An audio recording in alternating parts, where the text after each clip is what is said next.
Welcome to the Queen Divas, Queens of Fitness podcast. Join your hosts, three-time WBFF world champions and WBFF royalty, Alicia Gowans and Stephanie Ayala McHugh, as we explore all things female health, training, competing, mindset, and living the fitness life every day.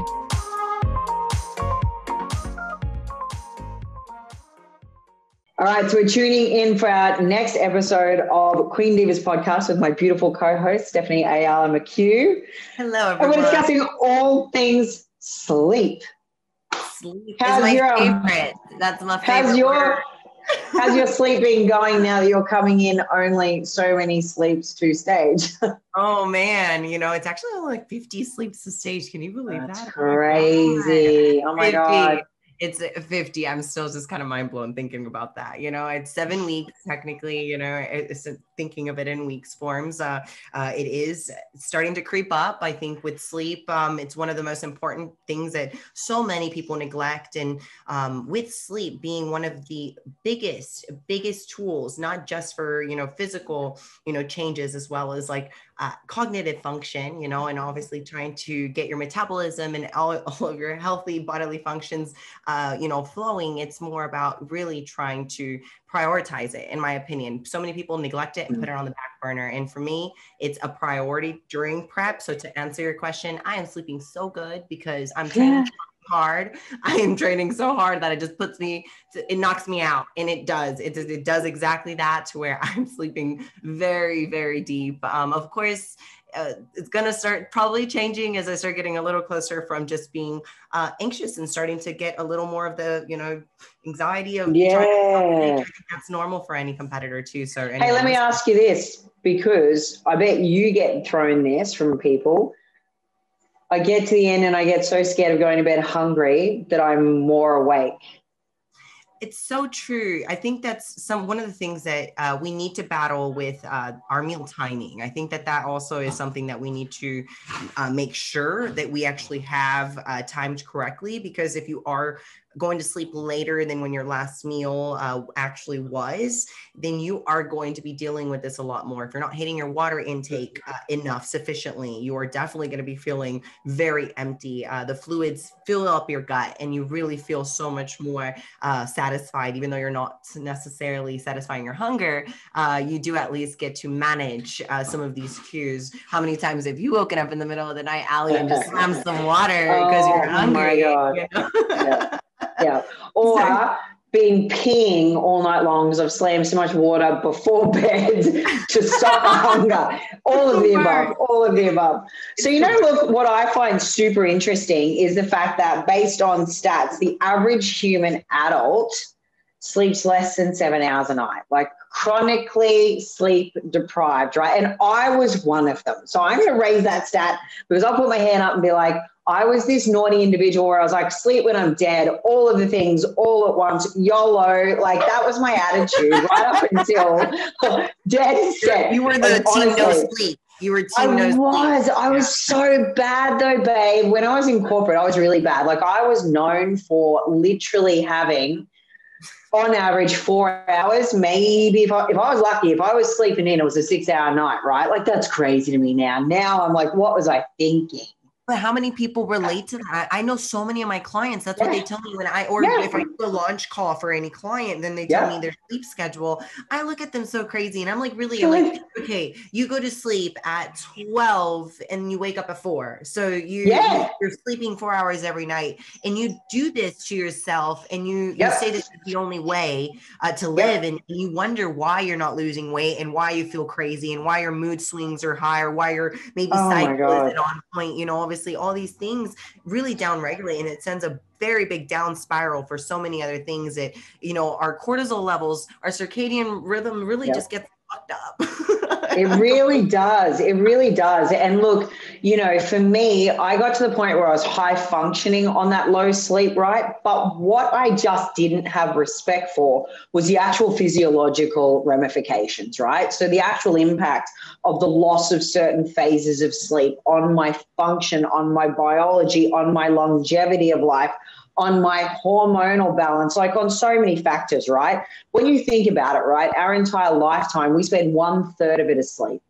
So if we live for 100 years, imagine that. That's a fairly decent chunk of, like, you wouldn't be like, oh yeah, 30 years I'm asleep for. But effectively we are. Like, it's crazy, right? Oh, but that's facts. And we do. So, you know, it's essential for our mental well-being. It's essential for our physical. And you hit the nail on the head. It really does. It's actually our third pillar of health.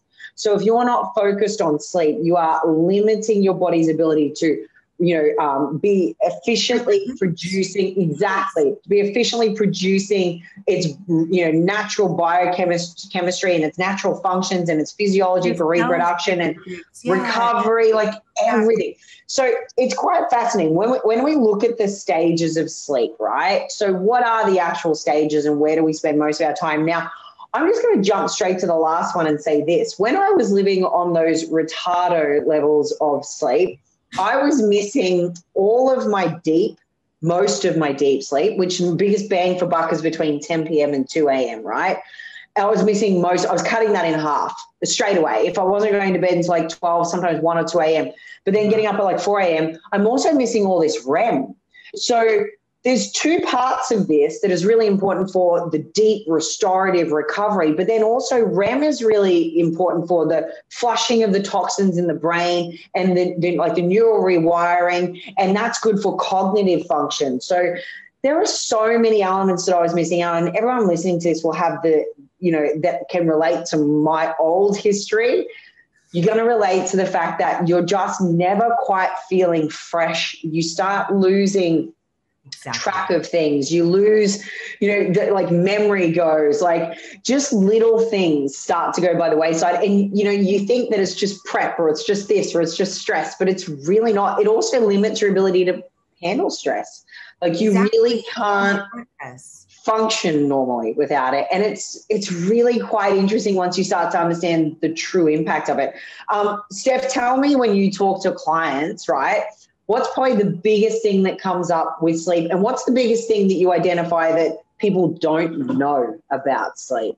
Because we'll start breaking down the stages soon. But if we just look at this from a client perspective, what do we face most? Because mine is just generally people don't ever respect sleep and its imperative. Oh, they don't prioritize it. Kind of like how I started, today's podcast is that most people put sleep on at the back burner. They don't prioritize it. So it's like the last thing. So it's kind of like that missing gap, right? Like we try to schedule ourselves and put so much on our plate, whether if that's with your kids or with work, with prep or whatever you're doing, you like fill up your whole day. You're thinking you have, from like 5 a.m. till 10 p.m. or till midnight, like with some people with the crazies like you or your old you, that my old me to do the 4 to 5 hour sleep every night. Crazy. And your body adapts to it. And to kind of touch base on what you were saying, Ali, your body, you get used to it. Like you said, you adapt. Like, your body is an animal. It's supposed to adapt to any stress that you bring to it, any level that you bring to it, it's going to adapt to that. So,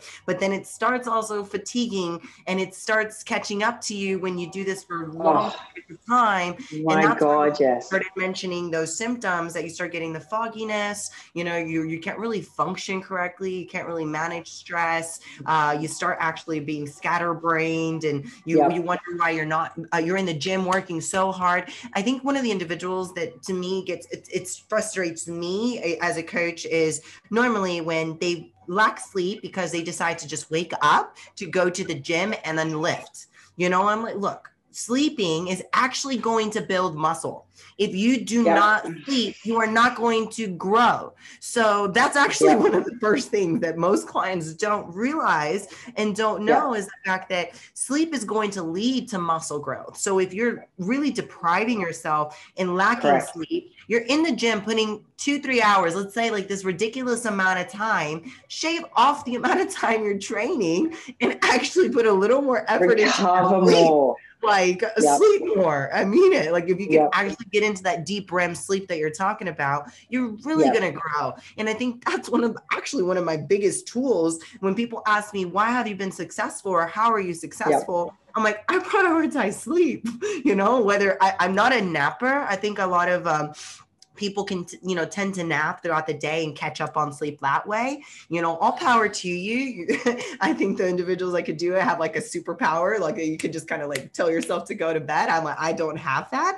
I do have a circadian rhythm. And just to explain what the circadian rhythm is for all you listeners, it's technically it picks up when you wake up and when you go to sleep. And normally you get woken up by the sunlight, like the sunlight, once the sun is out, your circadian rhythm starts trying to get you to release, obviously some of your endorphins. You actually start waking up, feel more awake throughout the middle of the day. You're going to notice it rise. Your cortisol level naturally rises through natural work stress, life stress, working out naturally raises your cortisol levels. And as you peak throughout the day, you're going to start dropping these levels, the cortisol levels, to allow melatonin to release in the evening. And if you're messing up these levels from actually down regulating, saying you actually have cortisol so much higher throughout the day due to like maybe life circumstances and stress, or too much caffeine. Oh my God. One of the biggest things that rise your cortisol levels that,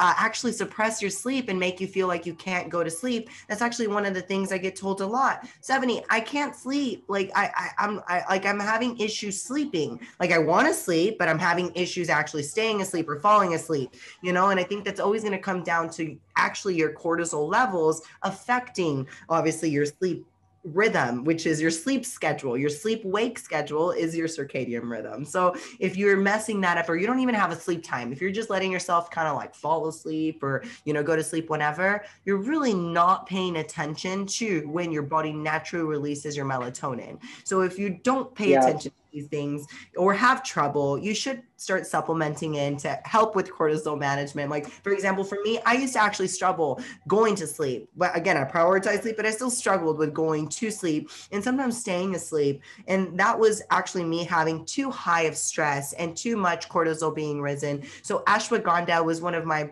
biggest tools that I started taking, and it helps so much, as well as like a supplement called Calm. Calm actually is by Revive, and it really does just what the word says, calms you down, and it has where the abilities where your nervous system calms down.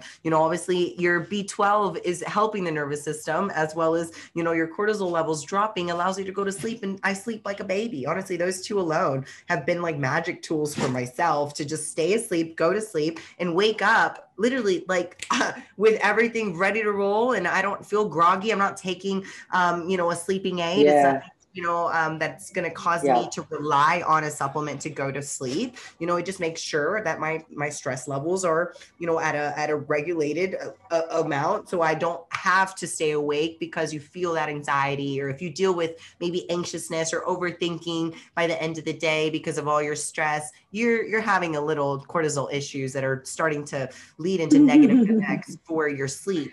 But going into you, Ali, like for your changes of, lifestyle, what would you say? So what was demanded? They were huge. That it was different, right? You had so much on your, well, I'm not saying you don't have a lot on your plate now, but it's different in scheduling. So what was demanded then? So what I actually did was I set aside time to actually implement a very strict sleep routine. So I worked on my sleep hygiene. I did not have anything that was specific in play whatsoever. So I'm talking like I'd work, I'd go home, I'd eat, and then I'd work some more. And then when I would finally feel tired at my computer, I'd go to bed. And then like you, latency was a problem. And latency, AKA time it takes from when you lay down to fall asleep, anything longer than 10 minutes means you're, actually overtired, chronically tired, requiring sleep. Anything less than a couple of minutes is that you are also chronically tired, overtired. So it's this like, sort of beautiful window between 2 and 10 minutes, you should be naturally falling asleep. And it means you're not too far gone either side. And I was either falling in bed, passing out straight away, so chronically overtired, or I was falling asleep like sometimes 45 minutes to an hour laying in bed before I fall asleep. Like it was terrible. So the first thing I did was I actually addressed my blue light exposure. I got the hell off of my computer. So where I would sit on the computer until 11, 12 o'clock at night, I removed it. I stopped. From 6 o'clock onwards, no more computer time. I did family time, then I did unwind time. I put on blue light glasses, blocking light glasses. I'd use the blue light screen on my laptop. I also use the blue light screen on my phone, and my phone actually now disconnects from all apps after 6 p.m. So it actually disconnects, doesn't allow me to have connectivity, takes my brain out of work completely and puts me into a relax mode. Second thing I did was I moved my eating window. And I made my dinner prior to sleep. So I made sure that I was eating no later than 2 hours prior to my bedtime. That allowed my body time to digest and allowed me to get into a place where I wasn't having the food digestion and or just, body temperature and things like that raised to a point where it was preventing me to sleep. So I did that. I also made sure that I was well hydrated throughout the course of my day, and I stopped drinking and smashing too much water too close to bedtime. So I was no longer getting up and peeing throughout the course of the night. Those are my first two really big things. The next thing I did was I actually made my bedroom this amazing haven for sleep. I no longer did anything else in my bedroom other than sleep and fun time with Christos. That's the only thing that room gets used for, right? I do not go in there during the day and lay or do anything. I do not take my computer in there. I do not take an iPad in there. I do not do anything that I probably used to do before. So that is now only allocated to that. I also have a little lamp now that I use that, again, is a better light. I flick that on, go into my room, turn everything else off so that essentially the first thing I'm doing is dimming it, mooning it. I jump into bed. And the last thing that I do, which before I even get to the bedroom to do this, I would have also done probably a little bit of journaling, written out the things from the day, process what's been, shut the tabs in my, tab windows down, close them down before going to bed, where then I could actually allow the brain to do what it's meant to do and go through the process of, resting, going to sleep, recalibrating, right? But I would get rid of the things that might have otherwise been playing on my mind, keeping my mind active and just closing the doors on things. I would journal out and set my tasks for the following day too, so that I didn't have anything, looming in my back of my mind going, I've got to do this tomorrow, I've got to do this tomorrow, I've got to do this tomorrow. I already had a plan. I reflected and set the goals and closed the tabs from the day before. I set and planned for the day ahead, and I knew what I was going to do, and I felt, prepared. Those were the two big things for me around quietening the brain at night. The environmental things seriously helped. The food and the water things seriously helped. And then the last little thing was I'd pick a book.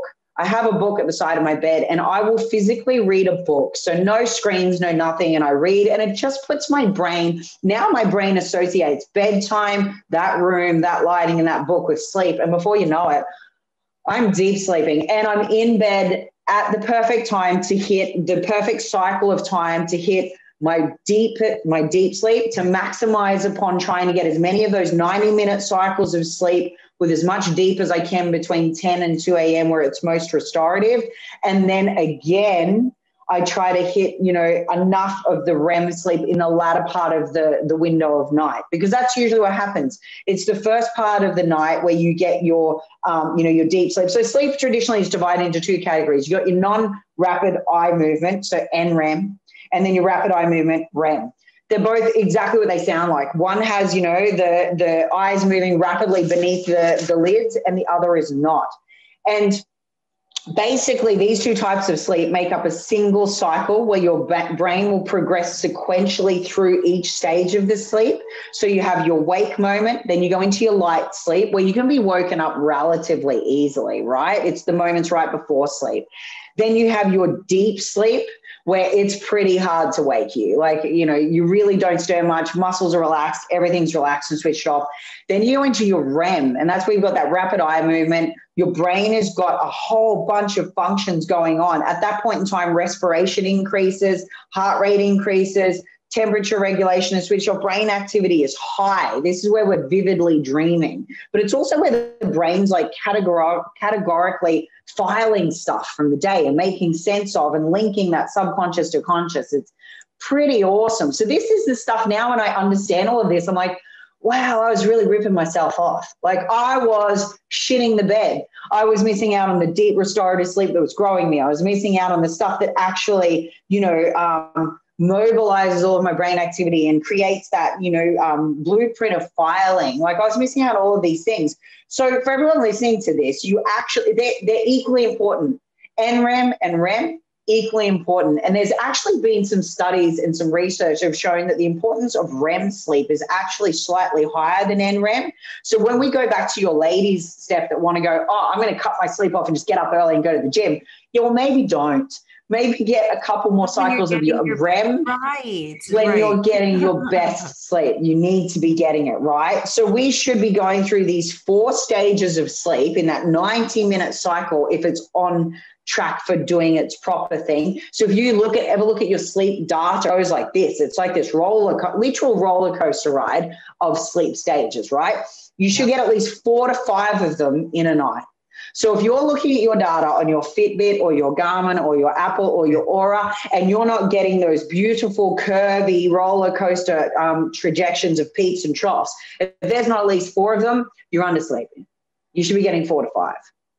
And that's so true. And then going even back into tying in, Allie, with you, you were hitting it there with the deep REM sleep. And this is crucial for muscle growth.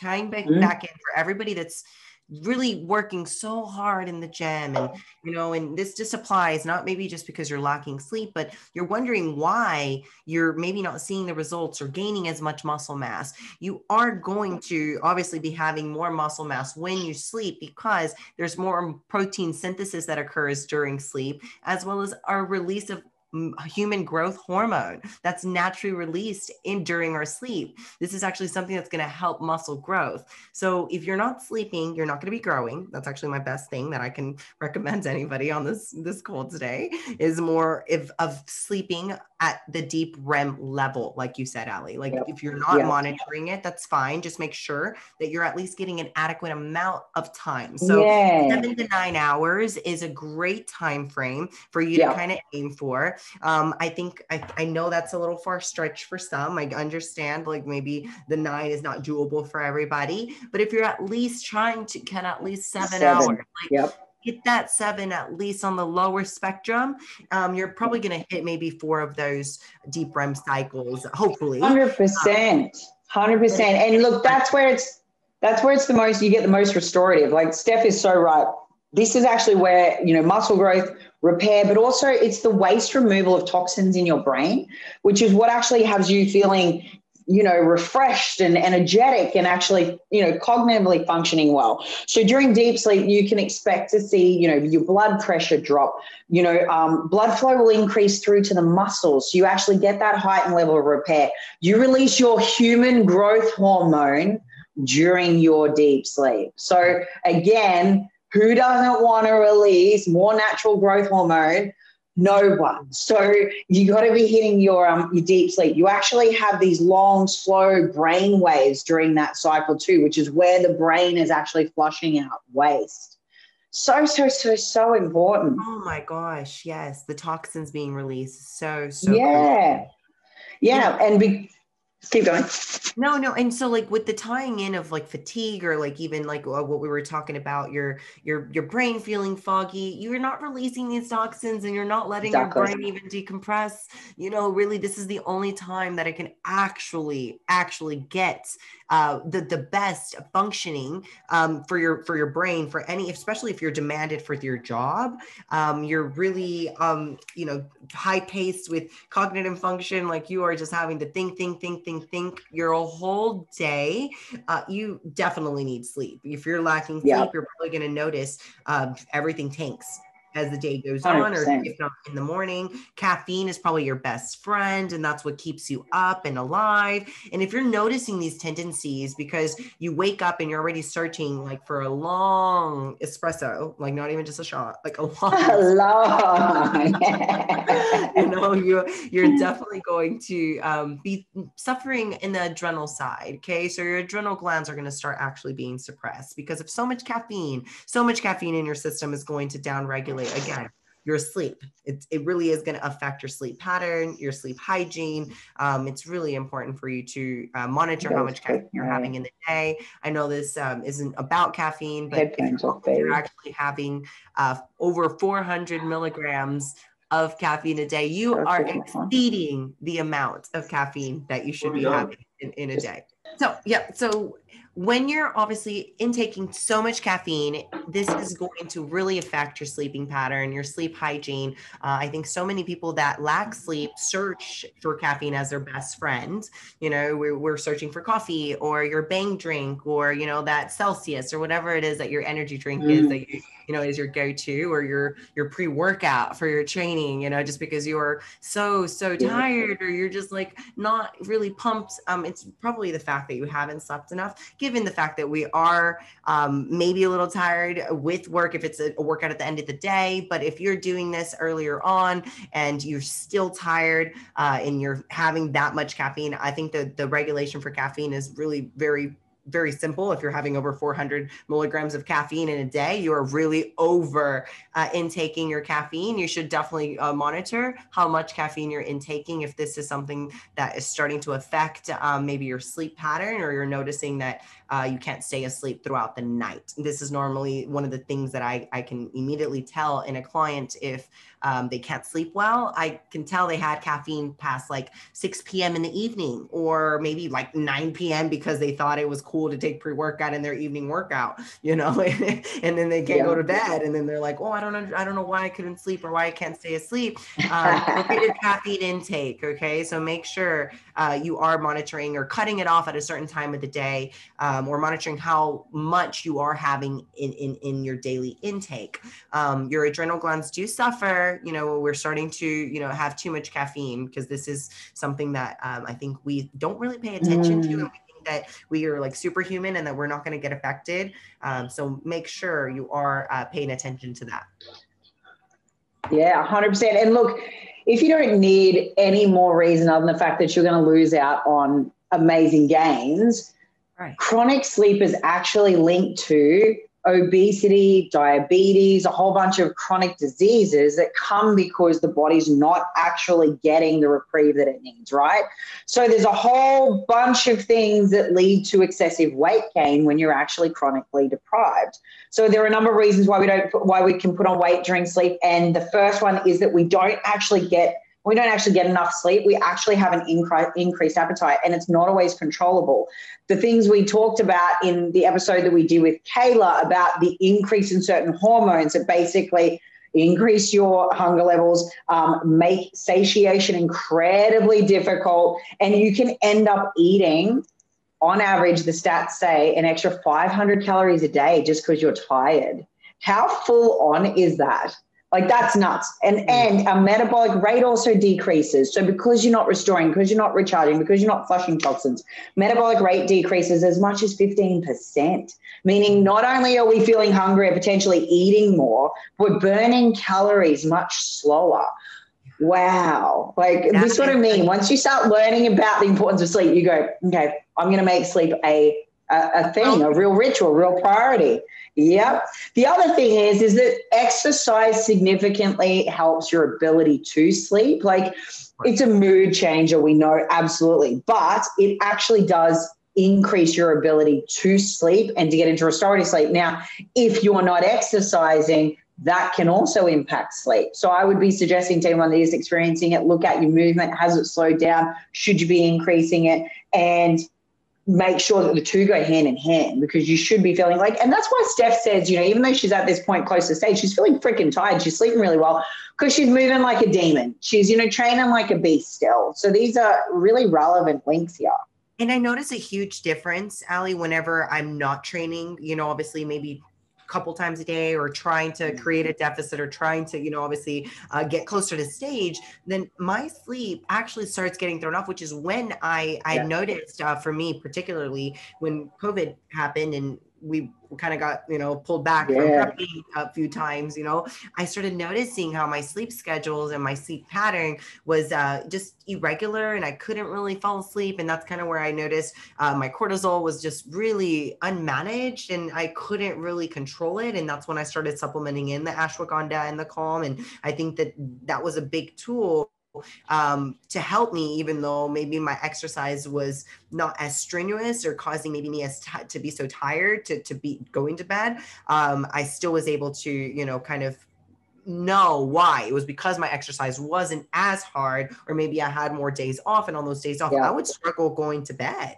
which is of reasons why, again, I started trying to counter, because when you know, you'll make an effort. When you know all the things that we're teaching you and that we're talking about and we're just informing you, you are going to make a difference when you're just up there mindlessly scrolling on Instagram at 3 a.m. because you can't sleep. Instead, you're going to say, oh my God, I should definitely, prioritize sleep. And this is the time I'd be able to be in my deep REM sleep.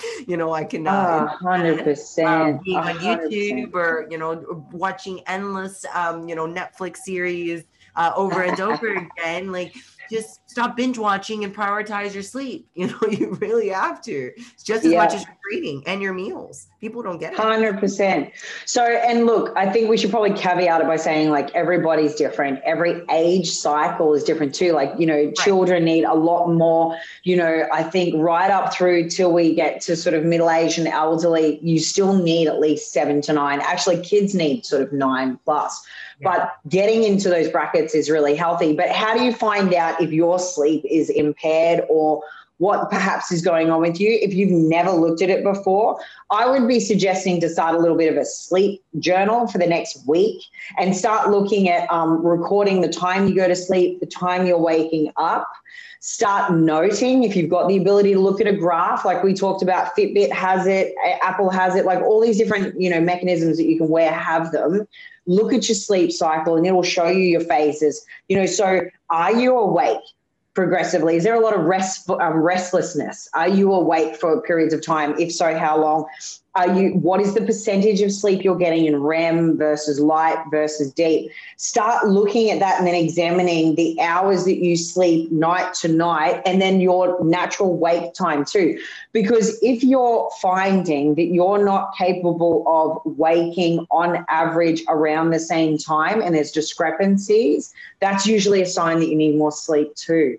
When you get to the point you're getting enough, Steph talked about it at the start, it's that natural circadian rhythm. You get into the flow and everything is sort of processing and moving along really nicely. You're in this rhythm, you'll find your body naturally shutting down at a certain time with regularity, and it's naturally waking within the hour of consistency. So that's always a good sign. It's so nice. I think people actually get that. They're like, oh, I already have that. Like, you have a good sleep rhythm as well as circadian rhythm that you follow, whether you have rituals because you have work that requires you to wake up at a certain time and you obviously are getting adequate amount of sleep and you go to sleep at a good time. And, obviously you notice you wake up like that's, and that you may not even need your alarm. Those that have that obviously have it to a T, like they're good, like they're doing things well. But if you're not and you're struggling, you're struggling to stay up, you're struggling to even, and this happens, I think, more for like the shift workers, like doctors, nurses, people that work overnight. They have to create such a different, obviously routine and rhythm to their body. And sometimes they have to fight it because they have, days off and then, they have to work 3 days in a row. So I understand it's very difficult for those type of workers, but it's mainly more trying to prioritize the sleep in general. So don't overstress on the circadian rhythm so much as much as the sleep itself. But if you naturally, like, I still need an alarm. Okay. Like, I still definitely need an alarm to wake up. So me too. I'm not going to lie. I'm the same. I'm not going to wake up. I'm not saying that there's not days that I just naturally do wake up. That is an alertness. Like, you have that alertness right when you wake up and you're like ready to go. That's honestly the best feeling, but I still obviously work with more of a scheduling side of thing. And I think that an actual time management is going to fall down with your sleep schedule too. If you don't have good time management and you're not putting yourself going to bed at a certain time or have a wake time that you have to be up by, then you're going to just kind of be all over the place. I agree. So I think some really great take-home tips that we've discussed today are watching the level of stimulants you're having at the time of the day that you're having it, making sure that you're starting to get, the things you can naturally do to set circadian rhythms, which is seeing sunlight first thing in the morning, seeing it again towards the afternoon. In the waning light, it starts to release your natural melatonin. So these are all little hacks. But on top of that, reducing the time frame that you eat. Don't eat so late at night. Move it down lower. have your fluid intake, stop drinking fluid a couple of hours out, setting up your bedroom so you've got more of a sleep hygiene and a sleep environment, right? There are other little hacks like running water apparently statistically has some sort of impact on the brain's mechanism to shut down, having, scents and oils like the doTERRA and having, your easy air and your lavender and, essential oils that can also stimulate the body's slowing down mechanism. Going through a nighttime meditation, perhaps in your ear, your AirPods, not watching anything because we're staying away from blue light. Exactly. I think also doing things that might become a consistent routine. So when the body then starts to recognize reading a book, going to this space, sitting in that chair, like whatever it is, it starts to become a familiarity, an association to the sleep and the unwind process. And then I think lastly, looking where you can, even if you are someone who's what we call a night owl and they don't go to sleep till later, at least maybe just try to move it back, move it forward. So come to sleep a little earlier, even if it's by an hour or two, you're still picking up an extra hour of that deep restorative sleep window, which happens in the earlier part of the night, because it doesn't matter even if you go to bed at 2 a.m. and you wake up and you've had 9 hours. At the 2 a.m. mark, you've missed the deep sleep window. It is between that 10 and 2. Well, you've missed a lot of it. You won't get as much. So you don't want to miss that. Period. Right. Yes, there is. Throughout the night. So if you are a night owl, like you're actually, touching, I think it's actually important. Because there are. It's more about setting still a schedule. Like I think it's still coming down to scheduling. It blows my mind how many people are like, oh, I just, maybe around this time, between this and this. Like it's something you should already know what time is the time you're actually going to bed and what time you should be up. This is going to keep you on actual schedule, and you're going to be able to then prioritize when you are actually not getting maybe deep REM sleep. But first and foremost is making the time. Okay. It's making the time. So many people just put it on the back burner. So don't be one of those. Prioritize it. If you need some supplementation and melatonin doesn't work for you because it didn't work for me, Revive has some amazing products. So you could even use code Dynasty at any time and get, some percentages off there and just really start prioritizing your sleep, because I'm telling you, they work. It works. It worked miracles for me.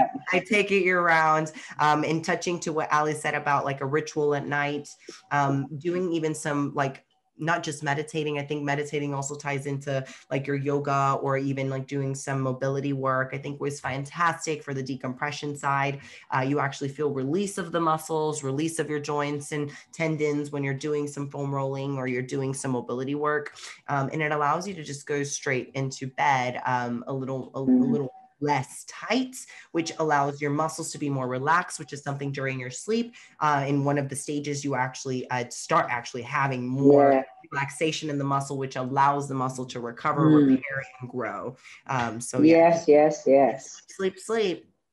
All right, people. So as if you don't need any more excuse to focus on that bedroom in the positive way of sleep, I think now we've given it to you. But I'm hoping that there's plenty of take-home tips. I hope you got a lot out of this because, if there's one thing that I can't stress enough, sleep is a key pillar of health. And it's 100%, I think, the tool in the arsenal kit of the very best at the competitive levels, because anyone you speak to that's at the very top, we all prioritize sleep and recovery. It's right up there with good nutrition. I mean, you can't avoid it.